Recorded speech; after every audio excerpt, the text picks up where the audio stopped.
Mayong buntag sa tanan nga mga igsoon nato sa Agusan del Sur. Both mga Kristohanon, Katoliko o dili Kristiyanos, labi na sa pamilya sa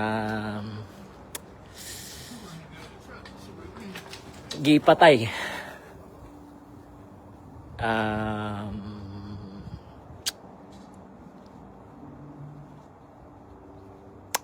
Pasaylo ako. Pasaylo kami.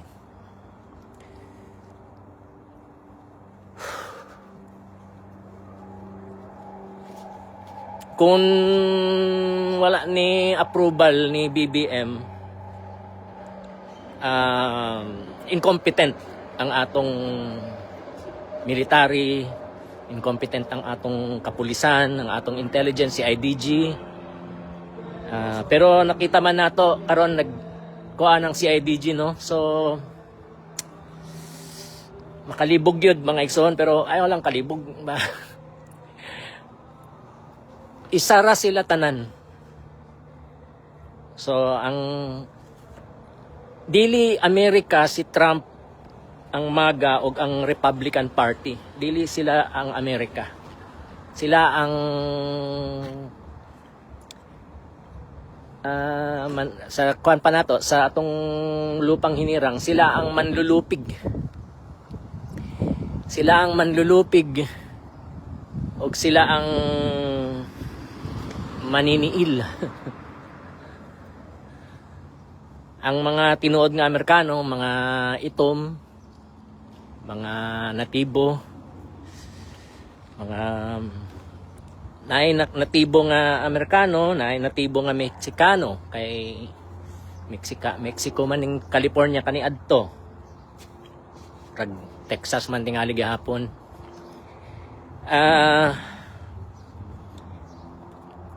And then ang mga ga-support nila o laban para nila.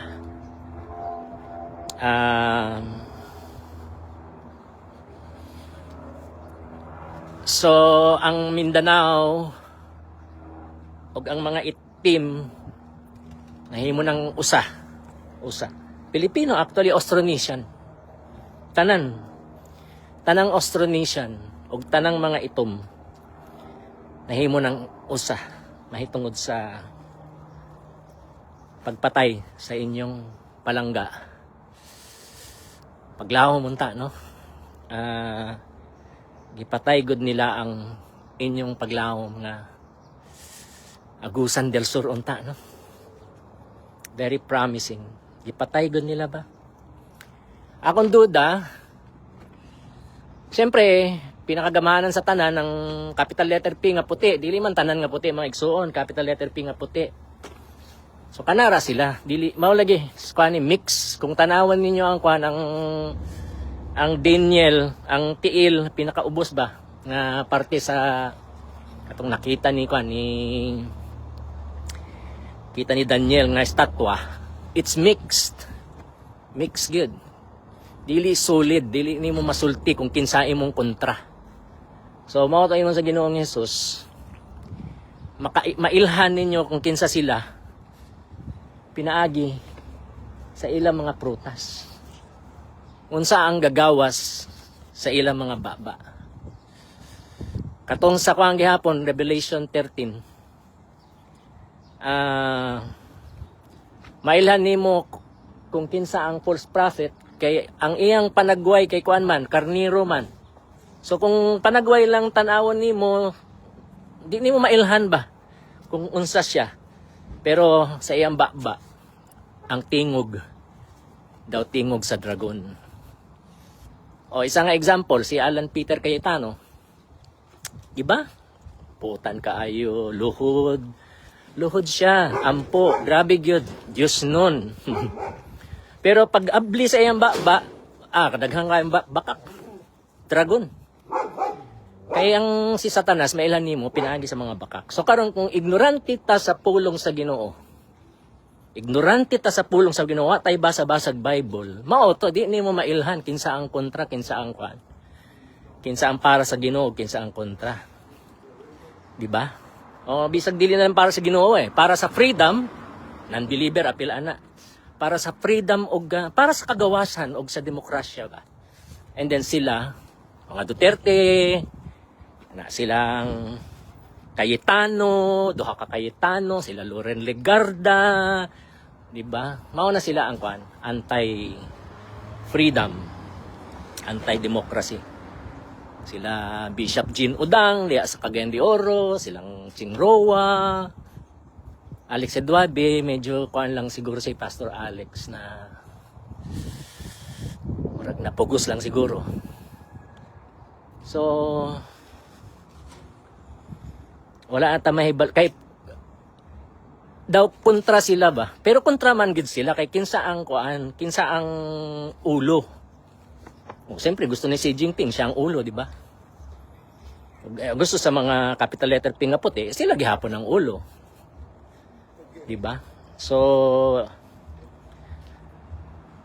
ilan ni nga trabaho mga igsoon, and pasaylo ako kay nagrepresent man ko sa mga ebangheliko og dagan sa mga ebangheliko capital letter P nga puti. So that's why nangayo ako og pasaylo sa inyo.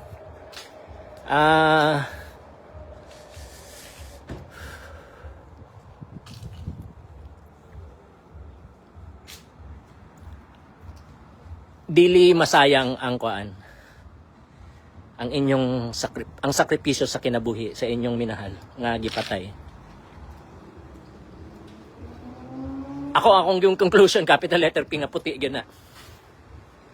Pero at the same time, gusto nila nga kuan, okay kaayo ni sa China kay kang Xi Jinping kay makuan man ang kuan, madaot man ang US, si mugawas karon nga si BBM ang US.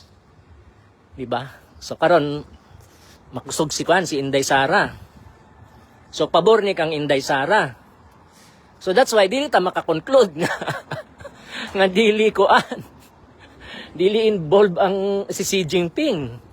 Daghang ko'y na kuan nga conclusion gyud. Magkakauban gihapon sila. Magkakuan sila ba? Aliado. So wala na, di na nang nato i-analyze. Ang kuan lang karon is unta kamo 100%, 100% ihalad ninyo sa Ginoo ang inyong tibok kinabuhi. Magsugod mo Bible study. Sugod mo Bible study, magsugod mo og house church, repentant house church. And Diyos Amahan, salamat kaayo sa imong kaayo. Lord, on behalf sa mga ebangheliko nga mag-evangelical, ngayo ako og pasaylo sa imo Ginoo. Pasayloa kami Ginoo sa among dako kayo nga sala. I-bless nimo ang pamilya sa Agusan del Norte nga nawad-an og pinangga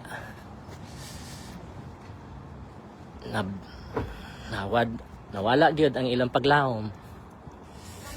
Pero ikaw man ang ilang paglawom. Ikaw man ang ilang bendisyon. So Ginoo, nagaampo ako para nila tanan nga imong silang i-comfort, imong ipalig-on sila Ginoo, palig-unon nimo sila Ginoo.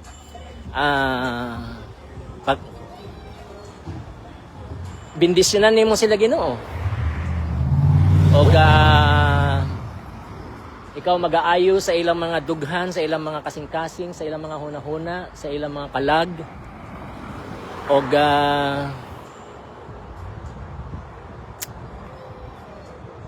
puyan sila sa Espiritu Santo, mahimo silang mga anak nimo Ginoo, disipulo sa Ginoong Jesucristo, templo sa Espiritu Santo. Salamat kaayo Ginoo. Amo kang ginadaig, amo kang ginaisa, amo kang ginapasalamatan. Uban ni sila Ginoo, tagbuhi tanan nila nga pangapagkinahanglan sa pangalan sa Ginoong Jesucristo. Amen ug amen. Okay, ayaw na pagsalig basta puti, bisag magsulti pa siya nga anti-China siya or what, no? Kay likay na lang yun. Dili masaligan ng mga puti. Okay? The same thing, discernment, mga igsoon. Discernment, mao nang kinahanglan nato. Okay, discernment. Pero definitely makasulti gid ko nga. Basta puti, kuha na lang ta. Likay na lang ta. No? Okay, I love you all. Happy Father's Day sa tanan nga mga papa diha. Bye-bye. I love you all.